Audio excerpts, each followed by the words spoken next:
कि तूने खुशियाँ इतनी दी वो जिसके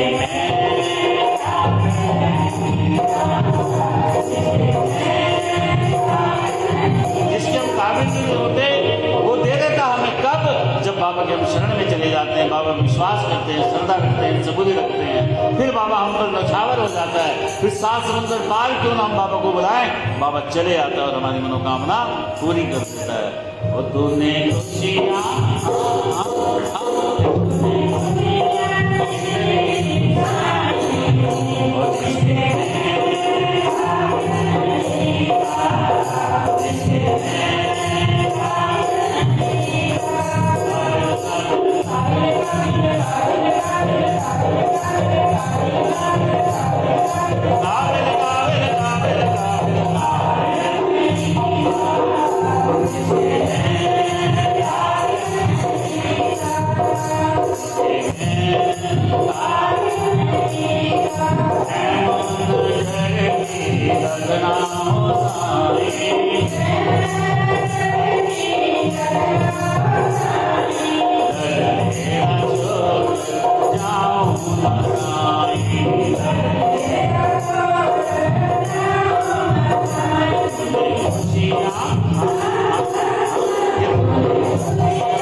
जब से तेरी शरण में आया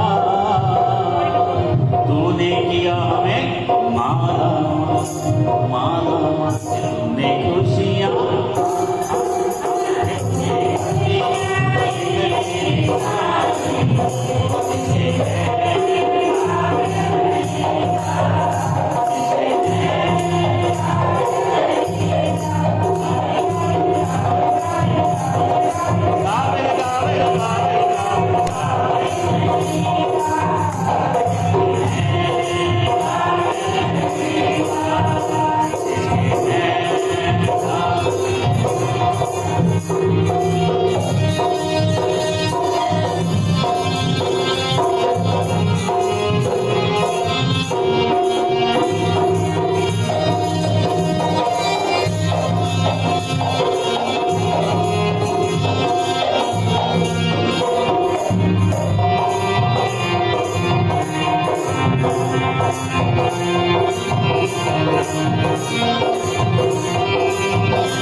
बस यही है आरज़ू,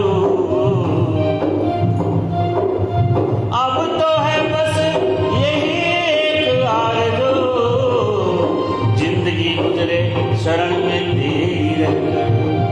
अब तो है बस यही आरज़ू, जिंदगी गुजरे शरण में तेरी रहकर। कोमल दिन रात करे तेरा स्मरण, और तेरे भक्तों को सुनाए तेरा भजन, तेरा भजन। तूने खुशियाँ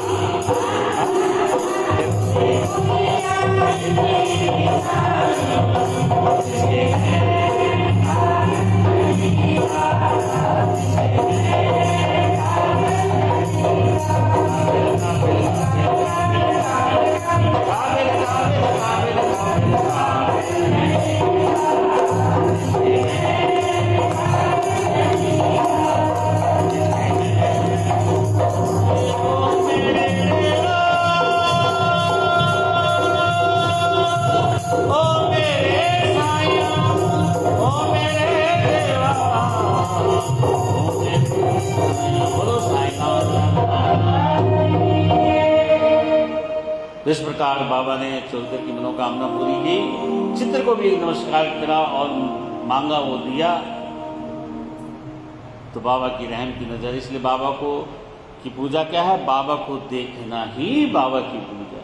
बस जो भी आपके घर में चित्र हो, बस जस चित्र को निहारते रहोगे तो समझो बाबा को साक्षात आपने देख लिया। एक बार एक शिरडी में एक संत आया, भक्त आया, तो बाबा ने कहा, अरे मैं तुझे 4 साल से जानता हूँ। बाबा मैं तो पहली बार शिरडी में आया, मैं तो कभी आया नहीं, कभी आपको मिला नहीं। नहीं, मैं तुझे 4 साल से जानता हूँ, जब तूने मुझे नमस्कार किया था। अच्छा नमस्कार। तो काफ़ी देर सोचता, बाद में याद आया कि एक बार बॉम्बे में दास गुरु महाराज कीर्तन कर रहे थे, तो उनके चित्र को मैंने नमस्कार किया था और बाबा को याद था।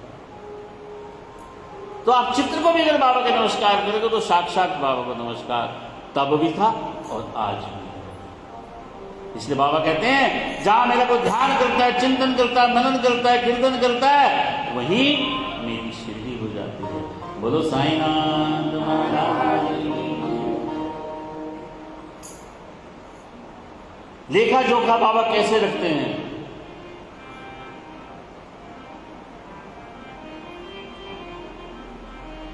नादेड़ के रतन सेठ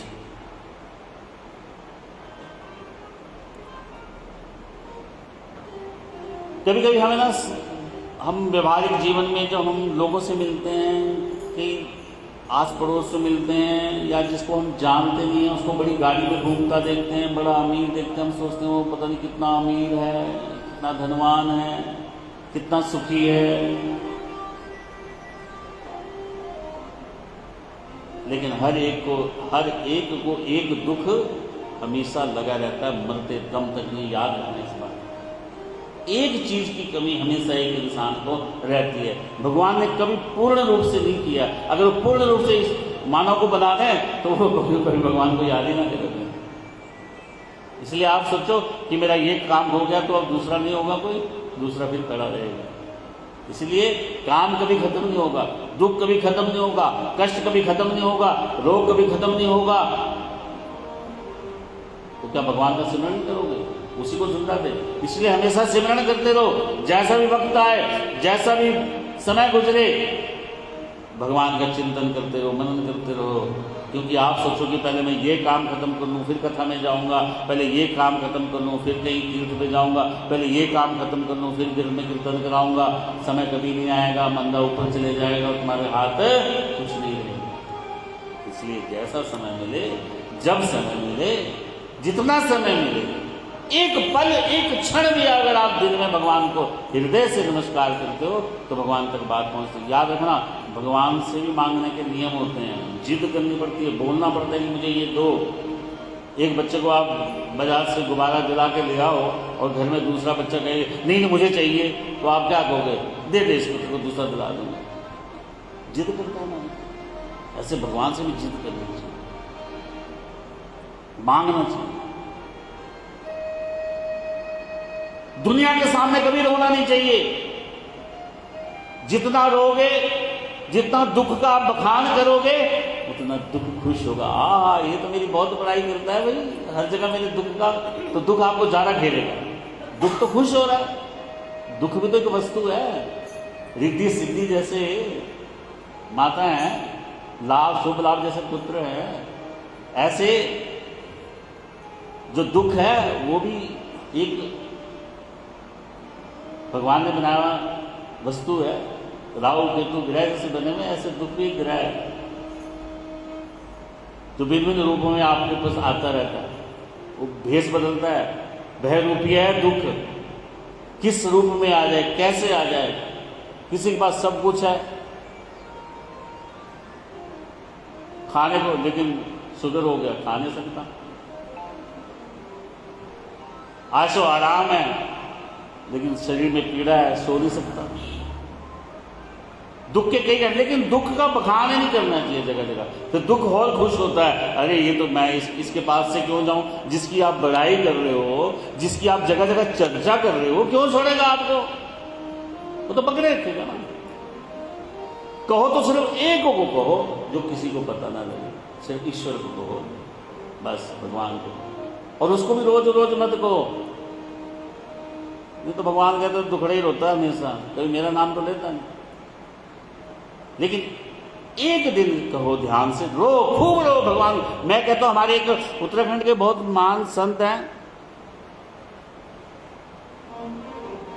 तो उन संत महापुरुषों का कथन है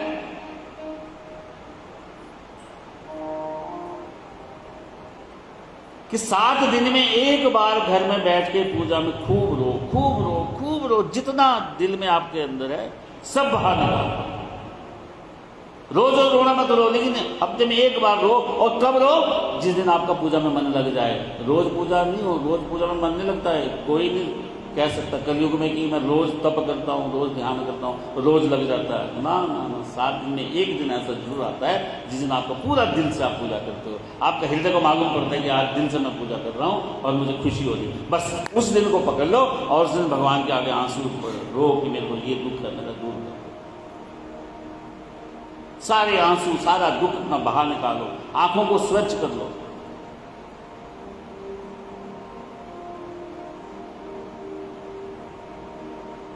खूब रो, ताकि उसकी पुकार, आपकी दिल की जो पुकार है, क्योंकि जब बच्चा जो है रोता है तो माँ दूध देती है। माँ कहीं से भी भोजन लाए उसको परोसती है। तो भगवान को हर हाल में माँ जो है कभी बच्चे को चीखता चिल्लाता हुआ नहीं देख सकता। इसी प्रकार ईश्वर भी कभी अपने बच्चों को रोता बिलखता नहीं देखता। बशर्ते आपका मन, आपका चित्त, आपका जो दिल है वो दिल थोड़ा पवित्र होना चाहिए, हृदय से आपको पुकार होनी चाहिए, तब भगवान सुनता है। तो अपने दिल की बात कह दो। नांदेड़ के सेठ रत्नवारिया जी, रतन जी सेठ थे जो नांदेड़ के, बहुत साहूकार थे, बहुत अमीर थे। गरीबों को कंबल बांधते, भंडारे लगाते, जो भी उनके दरबार में जाता खाली नहीं आता। लोग सोचते ये सेठ तो बहुत अमीर है, लेकिन रात को दोनों पति पत्नी बिस्तर पे रोते कि हमारी संतान नहीं है, हमारे जाने के बाद इस प्रॉपर्टी का क्या होगा, कौन। वो इतना धनवान था, लाखों पैसा था उसके पास, खेत चढ़ाए, दासियां, लोग उसे सुखी समझते, लेकिन वो दोनों दुखी। क्या क्या उपाय नहीं उसने किए होंगे, लेकिन कहीं नहीं। आखिर एक दिन किसी तरीके से उनकी दास गुरु से मुलाकात हुई और दास गुरु जी ने कहा कि भाई ऐसा है सेठ, शिरडी के साईनाथ हैं, एक बार शिरडी चले जाओ और साईं बाबा के चरणों में अपना सिर रखो और उनसे दिल से उनसे मांगो।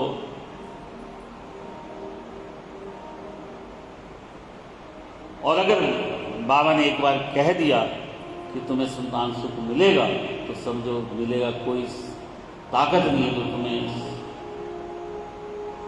संतान सुख से वंचित कर सके।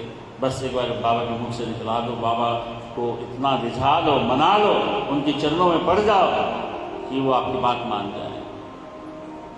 सेठ रतन जो अपने भाई को लेकर जो है शिरडी जाता है, देखा दरबार लगा हुआ है, बहुत धनवान तो था, काफ़ी फल फूल लेके गए, पूरी मस्जिद में बांटे और चरण वंदना की बाबा को और बाबा से याचना की, हे मेरे बाबा, क्या मैं निसंतान ही मर जाऊं? क्या मुझे कभी संतान सुख नहीं मिलेगी? क्या मेरे भाग्य में कभी संतान सुख नहीं है? हे दयालु बाबा, आप बड़े कृपालु, मैं आपका नाम सुन के, ख्याति सुन के यहाँ आया हूँ और जो आपके दरबार में एक बार आ जाता है वो खाली नहीं जाता है। हे कृपालु बाबा, मुझ पर भी एक बार दया कर दो।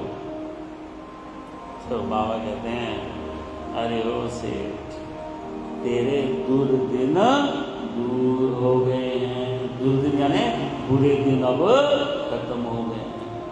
अब तू द्वारका माई में आ गया है, मस्जिद में बैठ गया, और ये द्वारका माई किसी को निराश नहीं करती। हे मेरे साईनाथ, जो भी आपकी कथा सुन रहा है या जो भी लाइव देख रहा है, जो भी आप उससे मांगता है उसकी मनोकामना पूरी करना, उनके दुर्दिन खत्म करना, उनके कष्ट, उनके जो बुरा समय उसको आया उनके ऊपर, उसको खत्म कर दो और अच्छा समय उनका शुरू कर दो। बोलो साईनाथ महाराज। ऐसे तेरे दुर्दिन खत्म हो गए हैं, अब समझो तेरे अच्छे दिन शुरू हो गए हैं। बाबा, मुझे भी एक बार संतान का सुख दे दो।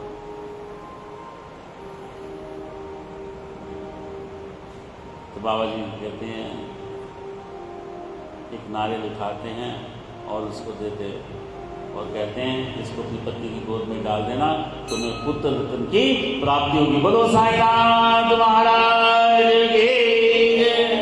और झूम के नाचने लगा, क्योंकि दास ने कहा था कि अगर एक बार बाबा ने कह दिया कि तुझे संतान सुख मिलेगा तो तुझे संतान सुख मिलेगा। और नाचने लगा, कूदने लगे, हे मेरे साईं।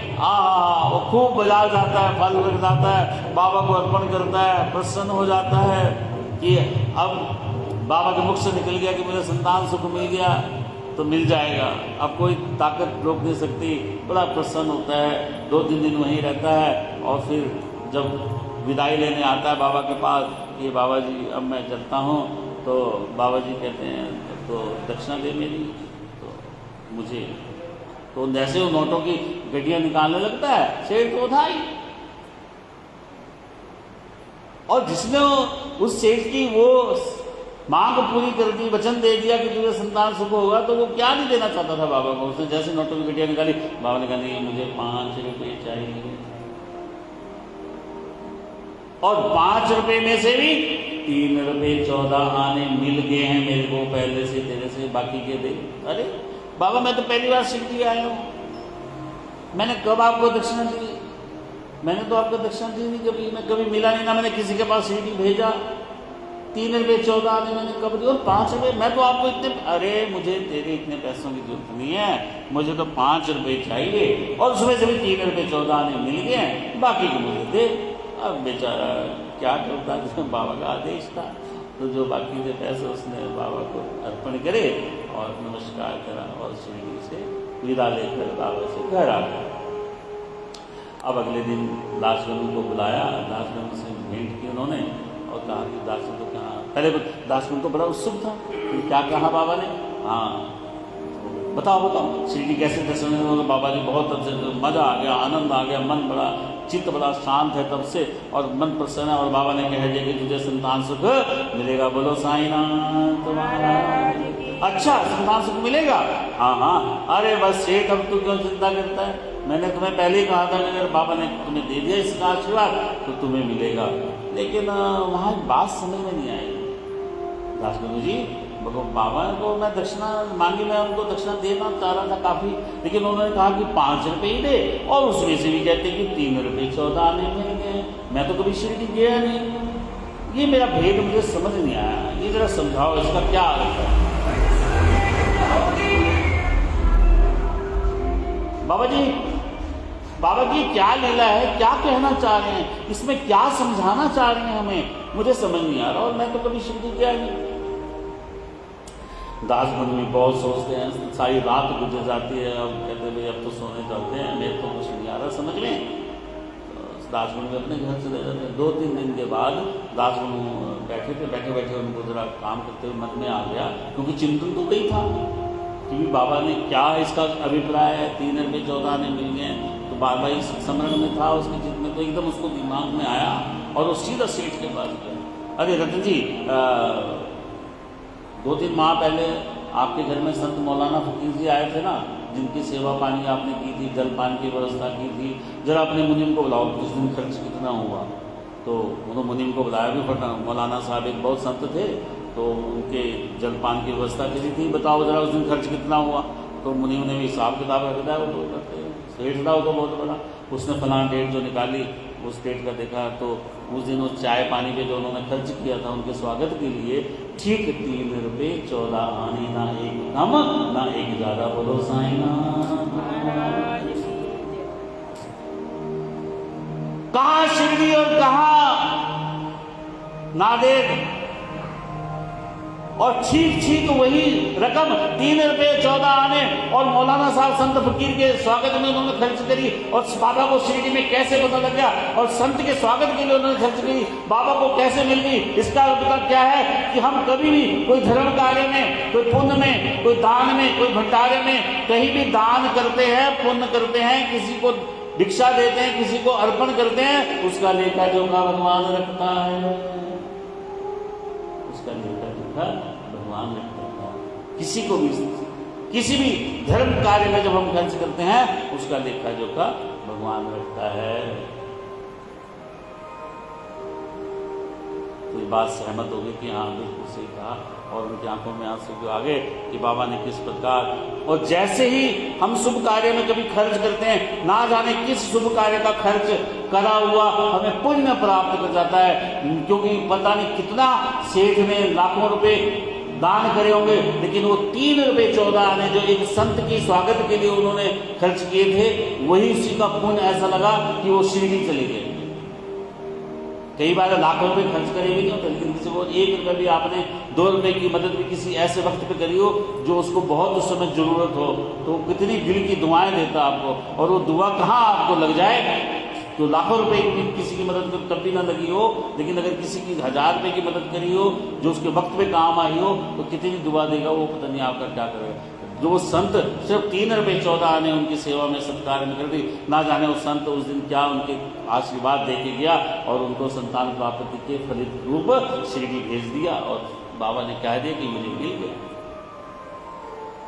इसलिए कभी भी हम कोई दान पुण्य करें, किसी संत महापुरुषों के सत्कार के लिए खर्च करें, उसका लेखा जोखा भगवान रखता है, वो कभी खाली नहीं जाता। और साईं ने ये प्रत्यक्ष प्रमाण दिया कि हर संत में मैं हूँ, हर संत मेरा स्वरूप है, और हर मानव में भगवान का ईश्वर तत्व है। बोलो साईनाथ महाराज की। इसलिए बाबा जी की आज्ञा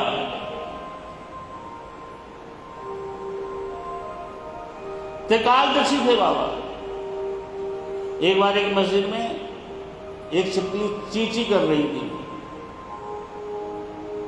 बहुत चिक कर रही, बहुत चिल्ला रही थी, मस्जिद दीवार को चढ़ी हुई। तो भक्त बैठे बैठे बाबा कहते, बाबा यार छिपकली चिक क्यों कर रही है, क्यों चिल्ला रही है। तो बाबा जी कहते हैं, अरे ये चिल्ला नहीं रही, अरे ये तो प्रसन्न हो रही है, ये खुश हो रही है। आज औरंगाबाद से इसकी बहन जो इससे मिलने आ रही है। अच्छा, मस्जिद में और बैठे इस बात को तो समझ नहीं सके, लेकिन बाबा ने उस भगत का जवाब दे दिया कि आज छिपकली क्यों चिल्ला रही है, क्यों चिक चिक कर रही है। थोड़ी देर बाद क्या होता है, मस्जिद के आगे एक टांगा रुकता है, और टांगे वाला आता है, बाबा जी को नमस्कार करता है। जब वो जाने लगता है तो घोड़ा आगे ही नहीं बढ़ता।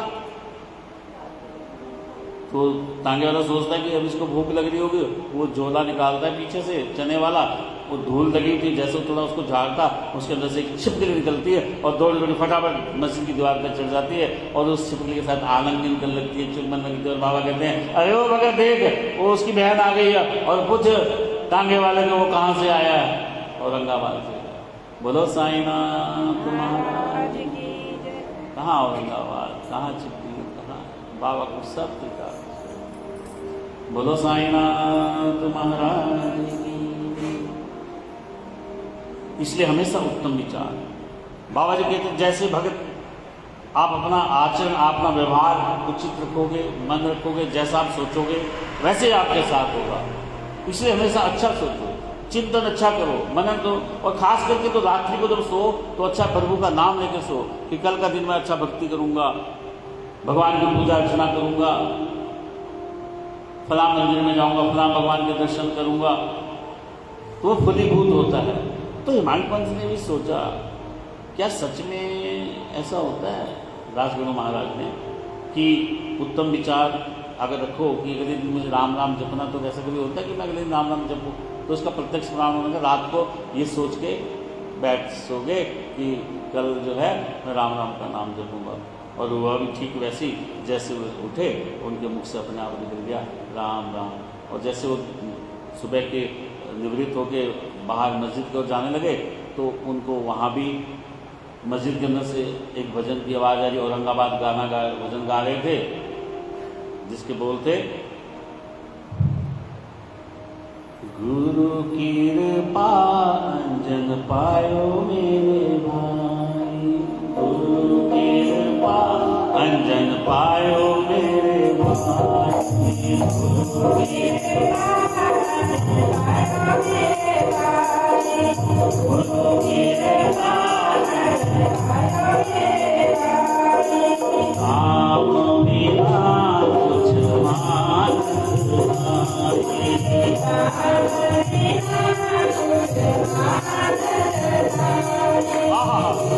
अरे औरंगाबाद राम का भजन गा रहे, राजगण तो हैरान हो जाते हैं कि मैं वही राम सोच रहा था, आज वैसे मुझे दिन दिया। तो जैसा आपका आचरण होगा, जैसा आप सोचते कल वैसा, तो ठीक आपके साथ वैसे ही गुजरेगा। आप भी करके के देखना कभी। गुरु की कृपा आयो मेरे भाई,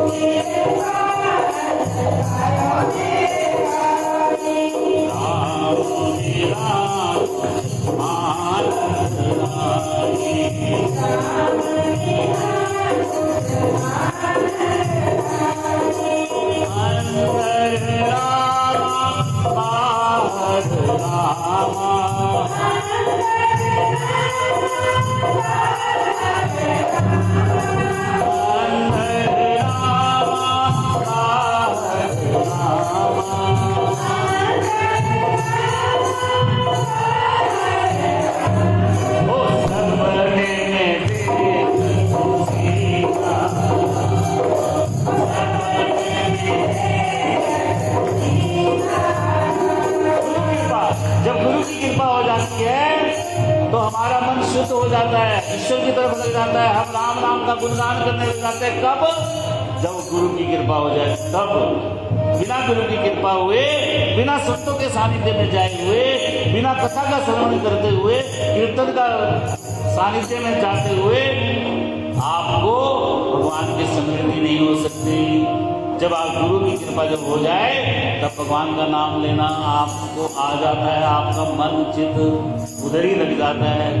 गुरु की कृपा आयो मेरे भाई, गुरु की कृपा आयो मेरे भाई, नाम मेरा आनंद नारी। और फिर अंदर से भी राम निकलता है, बाहर भी राम राम दिखता है। अंदर राम बाहर राम,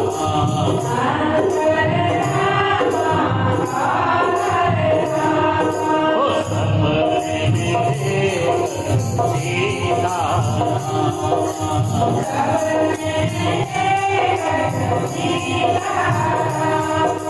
जागत रामा सोवत रामा, जागत रामा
जिसको भी हम देखते हैं उसमें राम देखने लग जाते हैं, राम की छवि देखने लग जाते हैं। कब? जब उनकी कृपा हो जाए तब। जागत राम